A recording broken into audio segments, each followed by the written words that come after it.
buenas tardes, bienvenidos al tiempo de entrevista aquí en Canarias al Día, en Mírame Televisión, como saben ya emitiendo para todo el archipiélago.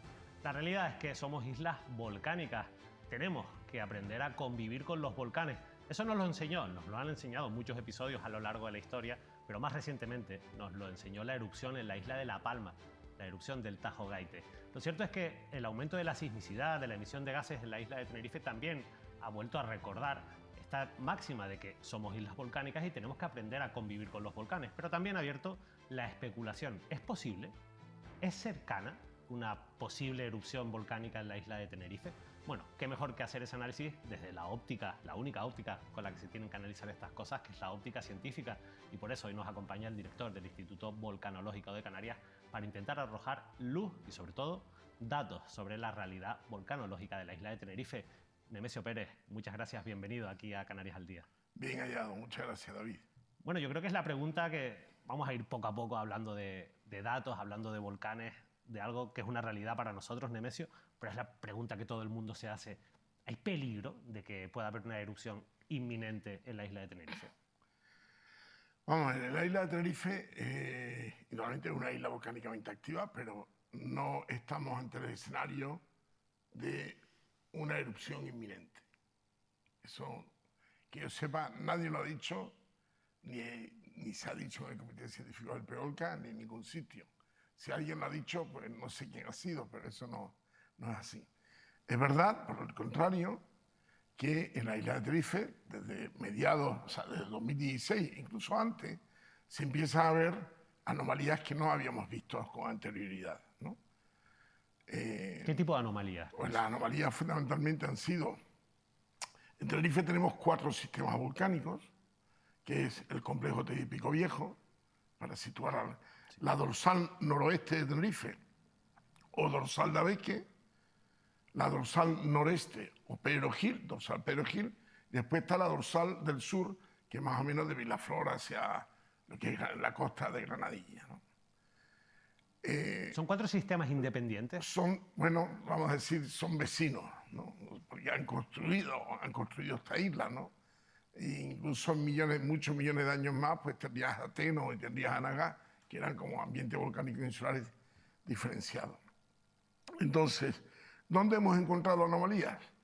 Pues en los sistemas volcánicos de la dorsal noroeste y la dorsal noreste hemos visto incrementos significativos de emisión de difusa de dióxido de carbono, o sea, no lo vemos con los ojos. Si tuviéramos ojos infrarrojos seríamos capaces de verlo, pero entonces ha habido un incremento en la emisión entre el año 2014 y 2023, tanto la noroeste como la noreste. La norte-sur de 2015 a 2023. Y en el Teide Pico Viejo, concretamente en el cráter del Teide, a partir del segundo semestre de 2016. Esas son las anomalías geoquímicas, y es verdad que en el complejo Teide Pico Viejo las anomalías geoquímicas se siguen registrando. En las otras, ya a partir de 2024, ya no se observan esas anomalías. Eso desde el punto de vista de las anomalías geoquímicas. Desde el punto de vista de las anomalías geofísicas, pues se han detectado enjambres en la dorsal sur, o sea, en Vilaflor, enjambre, lo que podríamos entender, enjambre sísmico en la dorsal noroeste, si asociamos los enjambres de Ia y Sora y Adeje a ese sistema volcánico, y después ha habido enjambre en lo que es Teide y Pico Viejo, ¿no? Dentro del interior de las cañadas. Esas son las anomalías geofísicas o de enjambre sísmico que hemos visto.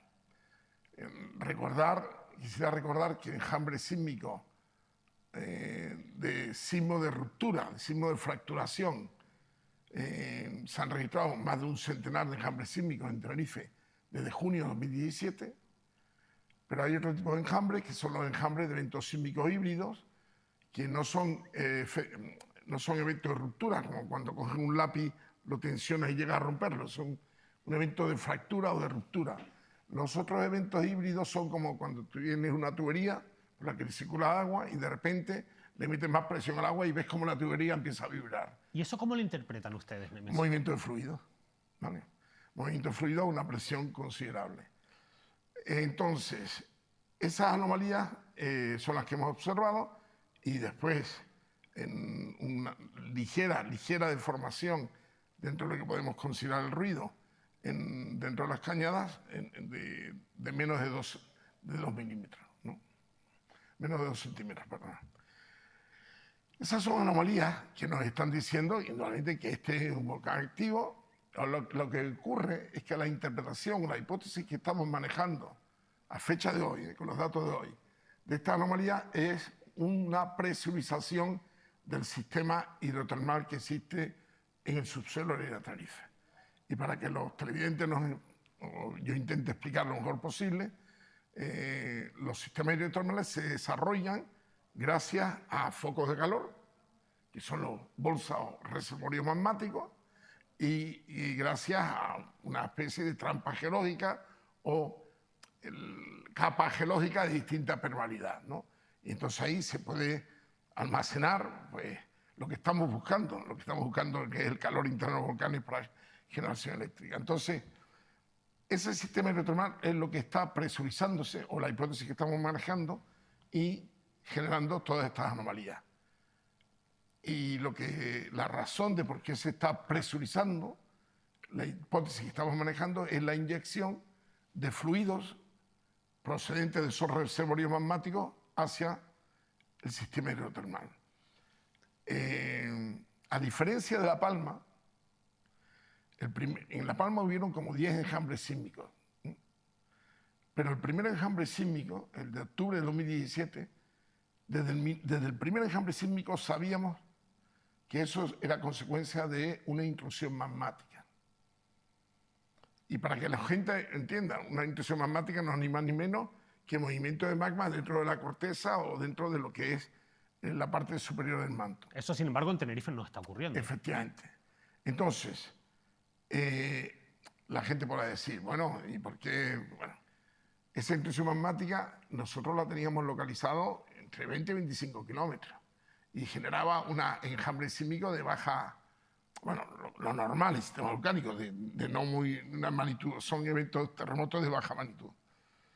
¿Qué es lo que pasa? Que de repente, la semana antes de la erupción, la sismicidad, los eventos sísmicos de ruptura estaban a 10 kilómetros. O sea, que hubo una migración de magma de 25 o 20 kilómetros a 10 kilómetros de forma asísmica, aprovechando sin que zonas de apertura que no había que romper. ¿No había terremotos entonces? No, esa forma asísmica. Los pequeños terremotos que ustedes les dan ese dato. La migración, o sea, de repente tú tienes enjambre sísmico a 20 o 25 kilómetros y de repente te los tienes a 10. Oye, si son eventos sísmicos de ruptura, ¿qué ha pasado?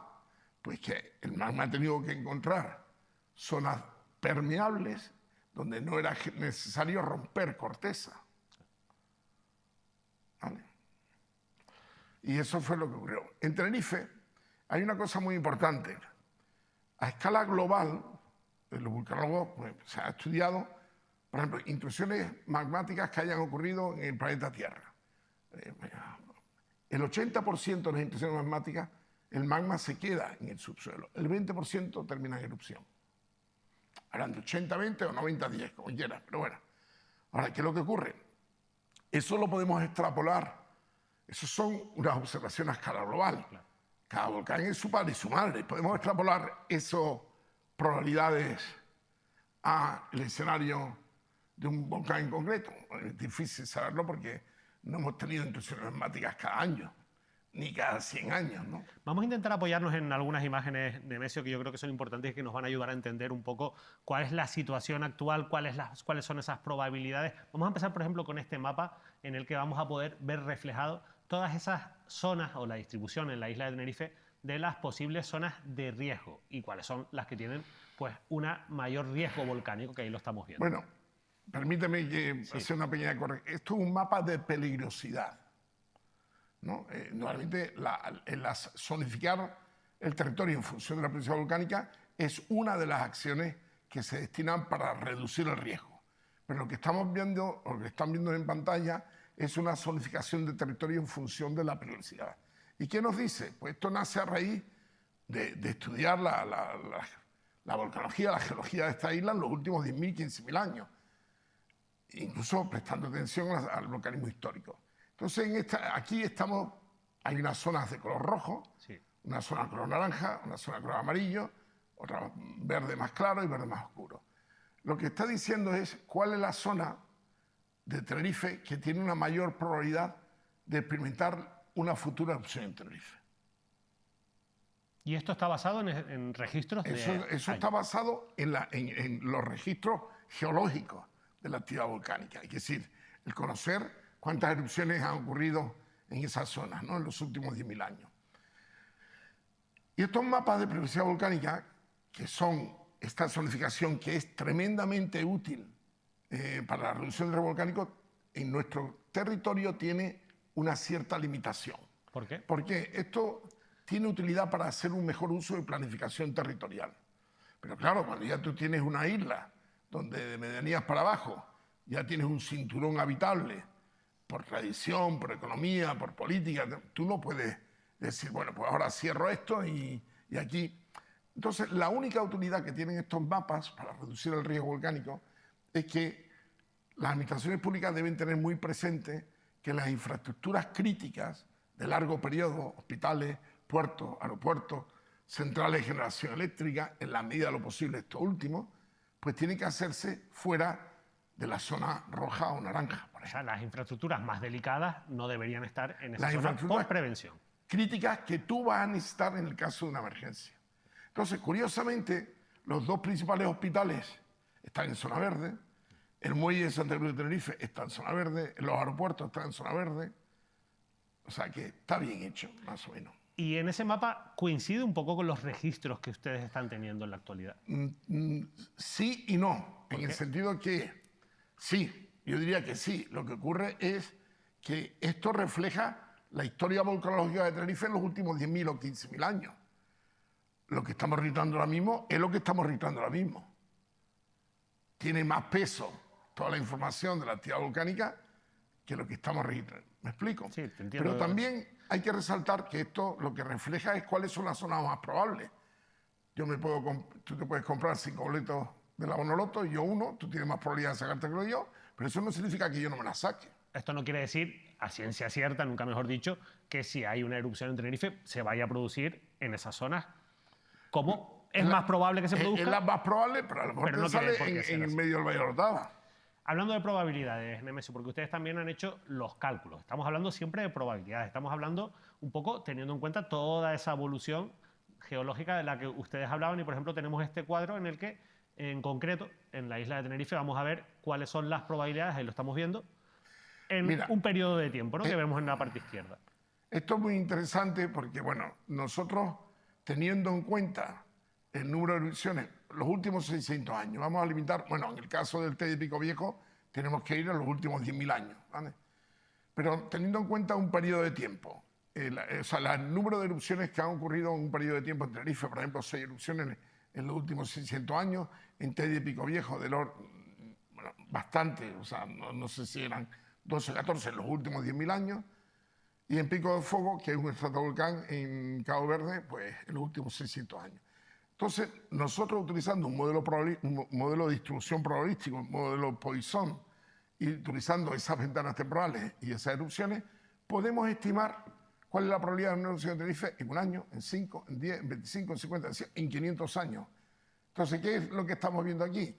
Que las probabilidades de una erupción en Tenerife son las que el televidente está viendo. Por ejemplo, en 5 años cerca de un 5%, en un año de un 1%, en 10 un 9,5%, en 25 un 22,1%.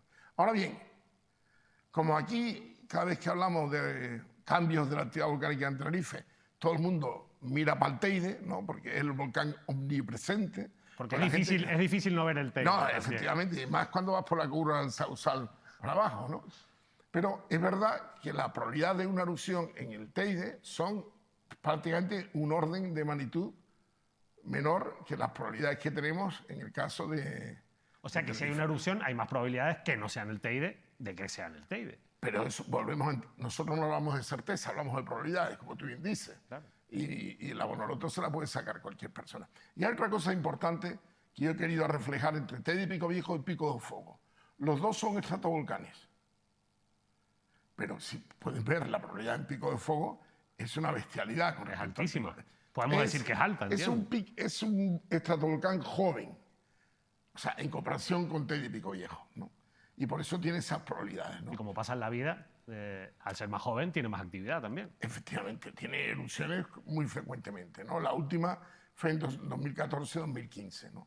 En ese escenario estamos hablando de que en un periodo de 50 años estaríamos en un 40% aproximado de que en Tenerife, hablando de probabilidades, pueda haber una erupción. Pero hay un dato que me gustaría resaltar. ¿Cuál? Aquí, cuando calculamos estas probabilidades, estamos tomando en el caso de Tenerife 600 años en ese cálculo de probabilidad. Durante esos 600 años ha habido más. El periodo de silencio volcánico ha sido muchísimo mayor que el periodo eruptivo. A ver si me explico, a ver si me intento explicar.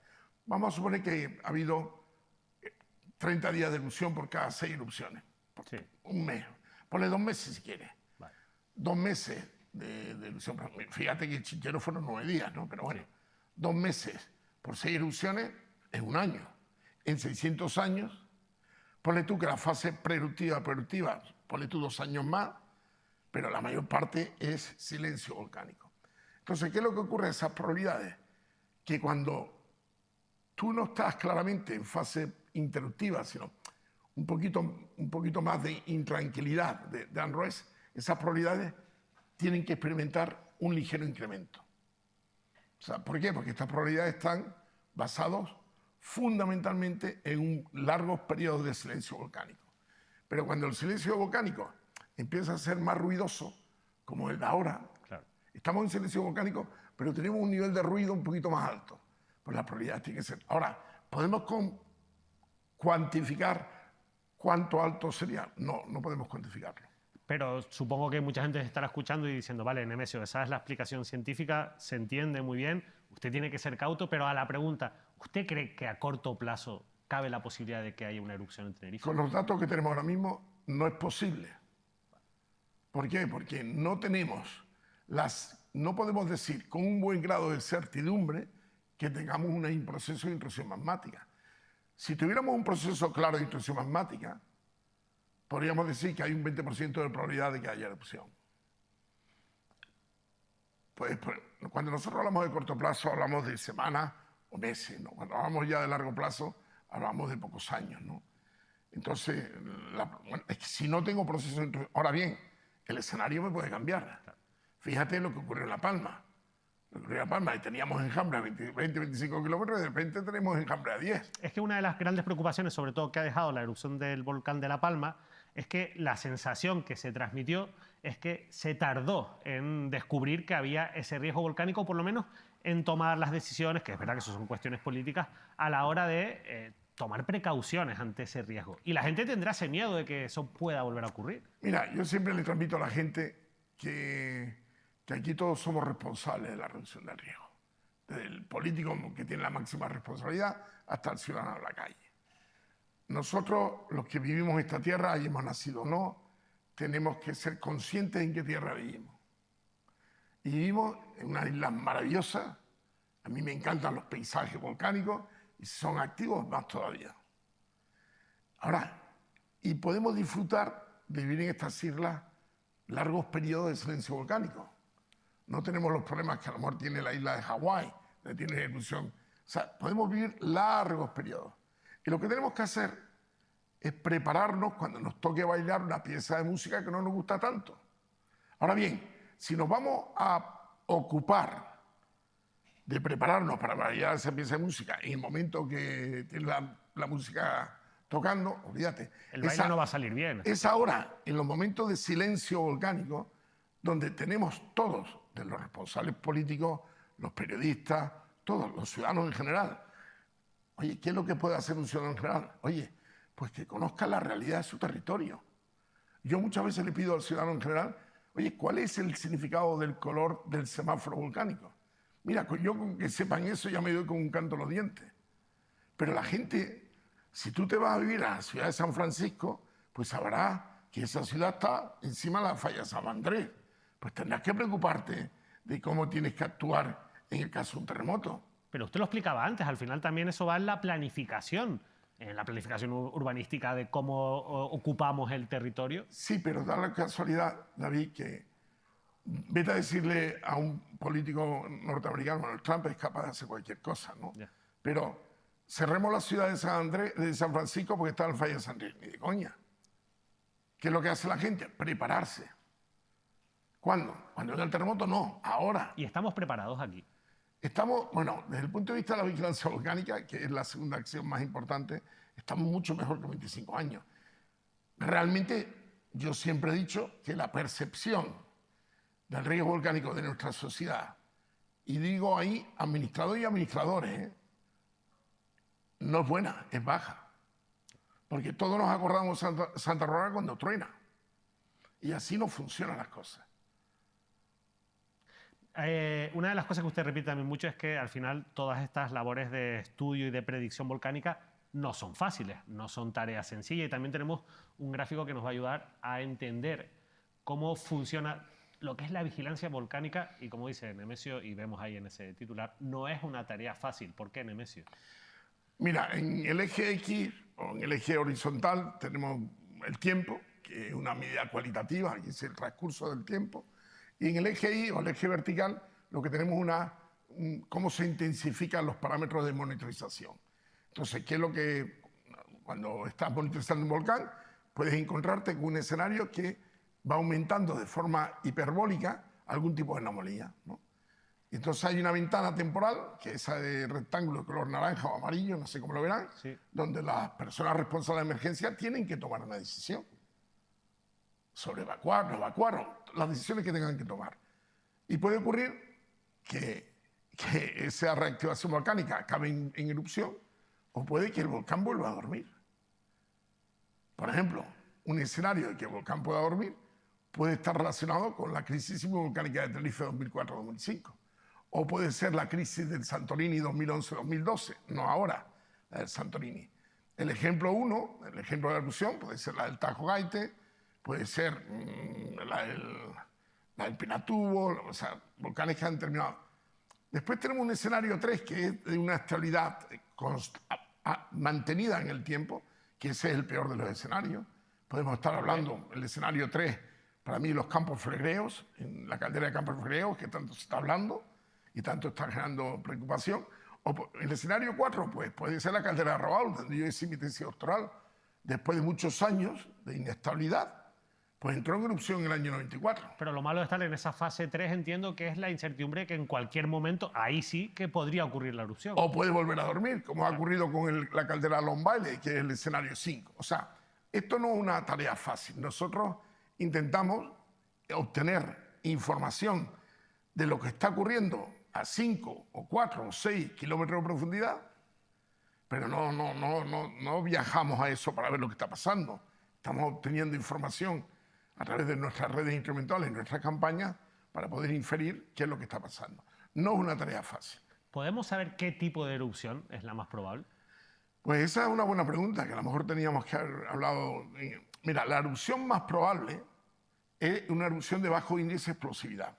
Si nosotros nos atenemos a las erupciones ocurridas en Canarias, las históricas, la mayor parte son erupciones de bajo índice de explosividad. En Canarias, bueno, en volcanología, medimos la magnitud de las erupciones con una escala que va del 0 al 8 y que se llama Volcanic Explosivity Index, o índice de explosividad volcánica. A nosotros nos sorprendió el Tajo Gaite porque llegó a un BI 3, una magnitud 3, cuando generalmente las erupciones volcánicas en Canarias, en mi opinión, no superan el 3. Pero hemos tenido en Canarias erupciones como la de Montaña Blanca, que tenía un BI 4. ¿No?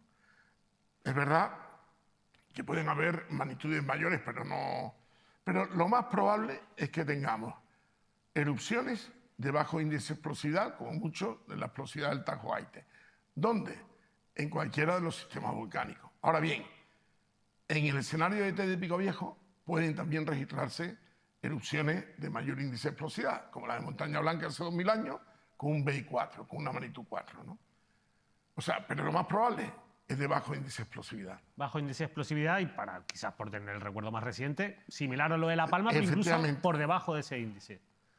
Sí, efectivamente. Vamos a ver, el tema de La Palma, aunque sea, la gente dice, bueno, bajo índice de explosividad, menos problemas. El problema es que las colas de lava arrasan todo lo que se encuentran.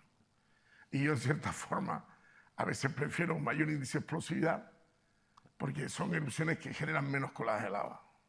O sea, a más explosividad, menos lava. Menos daño, Bueno, por tanto. Se podría decir, no, bueno, vamos a ver. Mayor índice de explosividad implica que tiene mayor piroclasto de caída, bueno, pero indudablemente las erupciones de bajo índice de explosividad se caracterizan por generar muchas colas de lava. Y como las colas de lava bajen de medianía para abajo, tenemos problemas serios, ¿no? Y yo creo que en La Palma se ha demostrado, ¿no? Pero bueno, vuelvo a repetirlo. Y el mensaje que me gustaría transmitir. Sí. Nosotros no podemos confundir la palabra volcán con algo malo. Nuestra sociedad existe gracias a erupciones volcánicas que han construido estas islas. Entonces no podemos ser idiotas y tirar piedra a nuestro propio tejado. Lo que tenemos que hacer es aprender a convivir, pero aprender a convivir en serio. ¿Y eso qué significa? Porque hemos hablado de planificación, hemos hablado de prevención. Bueno, ¿Qué más aprender a convivir? Aprender a convivir es ejecutar todas aquellas acciones necesarias y suficientes para reducir el riesgo. Para cuando tengamos que bailar esa pieza de música que no nos gusta tanto, estemos listos y podamos reducir el impacto.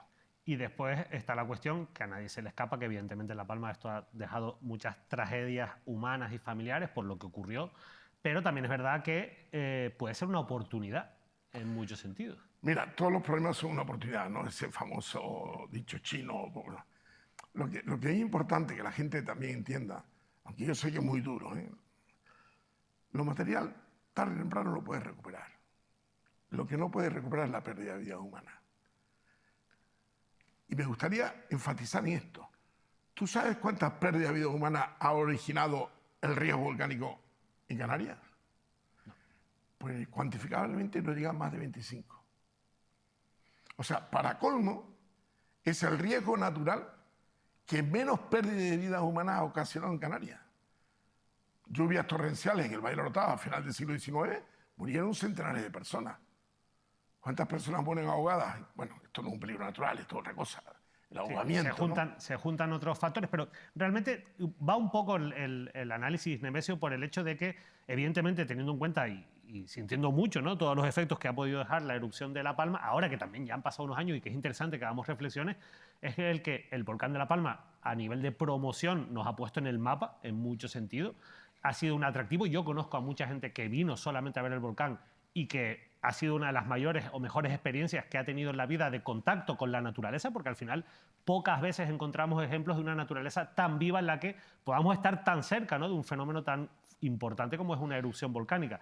Y va en ese sentido, es decir, esto, si realmente lo gestionamos bien, si tomamos todas las precauciones, si sabemos manejar bien ese riesgo, es interesante para Canarias. Vamos a ver, una erupción volcánica en Canarias puede tener dos caras. Puede tener una cara de espectáculo, que la va a tener siempre, y una cara de tragedia, como ocurrió en La Palma. O sea, las dos. La erupción de Taniguía fue una cara de espectáculo, porque las colas de lava no arrasaron, ¿no?, aunque hubo una pérdida de vidas humanas, pero como consecuencia de la imprudencia, ¿vale? En Tajoy ha habido una pérdida de vidas humanas como consecuencia de la imprudencia.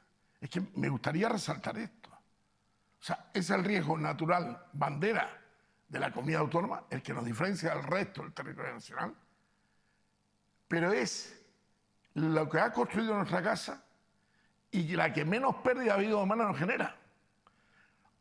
Hay momentos de destrucción, como el que ha ocurrido en La Palma, sí, pero es un elemento constructivo.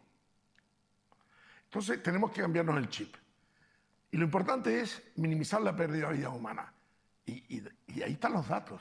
Y después hay otra cuestión, sí, perdón. Y después lo otro que quería transmitir es, a ver si me entró una corriente de aire en la cabeza. No te preocupes, porque yo te voy a preguntar por una cosa que yo creo que es muy interesante, y es que mucha gente, a nadie se le escapa que al final tenemos una fuente de energía realmente bueno, bajo eso, tierra. vamos a ver, el calor existente en el interior de los volcanes es un calor que se puede aprovechar para la generación eléctrica. Pero aparte de eso, la paleta de colores y de morfologías que nos ofrece un territorio volcánico no nos lo ofrece el territorio geológico. Con lo cual,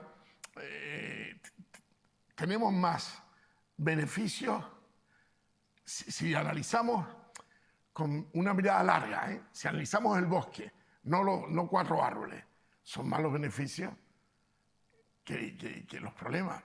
Por ejemplo, yo sé que, yo lo he dicho de forma privada en La Palma, sabes que el impacto económico de la erupción de La Palma se ha cuantificado entre 1.000 y 1.200 millones de euros, cifra que está infravalorada porque no ha tenido en cuenta el lucro cesante.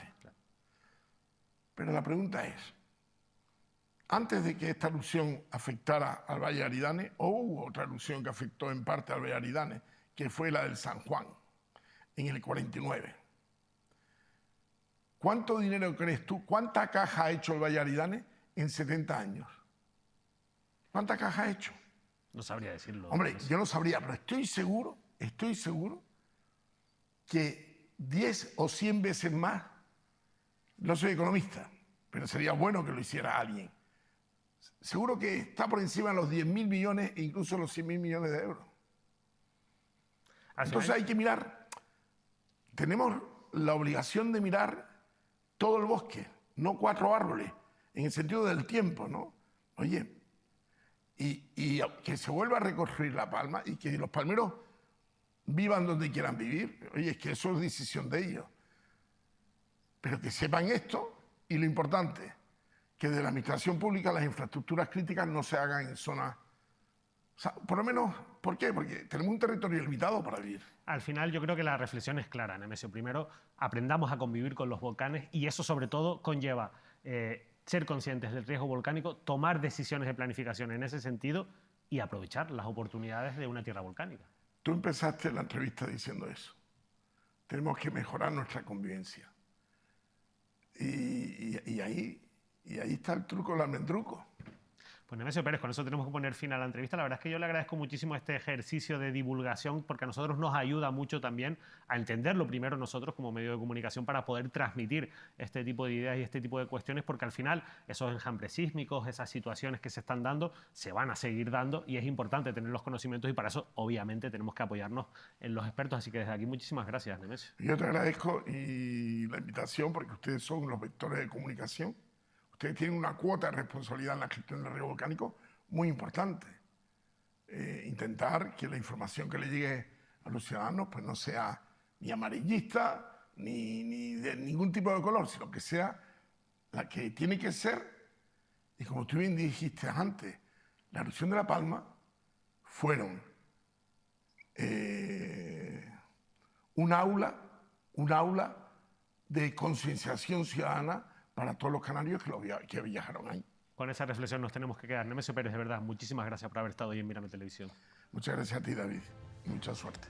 Muchas gracias. Muchas reflexiones interesantes que hemos hecho y sobre todo arrojar información, arrojar datos, arrojar conocimiento sobre algo que al final tenemos que convivir con ello, pero tenemos que crecer y saber, bueno, que como sociedad incluso puede hacernos mejores el vivir en una tierra volcánica si sabemos aprovechar y sabemos sobre todo tomar esas decisiones inteligentes a la hora de la prevención, pero también de, como hemos dicho, bueno, aprovechar esas oportunidades que nos dan los volcanes. Nemesio Pérez, director de Involcan, ha estado hoy con nosotros para ayudarnos a entender un fenómeno con el que tenemos que convivir, como hemos insistido a lo largo de toda esta entrevista. Que pasen una feliz noche.